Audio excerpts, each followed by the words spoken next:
Wenn man heute bedenkt, in 2 Monaten, der 26. Dezember, haben wir der zweite Weihnachtstag.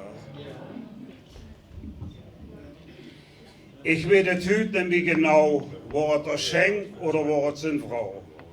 Die zwei, die haben mich hängen lassen, in Christdachklipp für abzublasen. An Technik, ja, wir da nicht voll, die Krepper hängen in Ventil.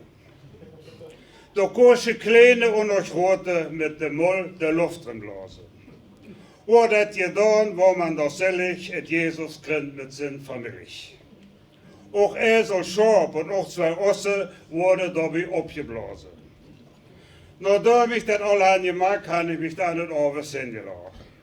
Am nächsten Morgen dort vor Schreck fiel auf der Krippe doch der erste Blick.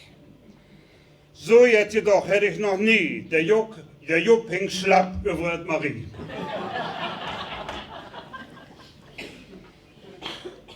Jans ging Log, es in den Kopf, hätte der Jupp so schlapp gemacht. Dann habe ich in eine Kaugummi geküht und am Ende noch Kopperin gedüht. Doch Gott geblasen, etwa flupp, da stand der Bär unser Jupp.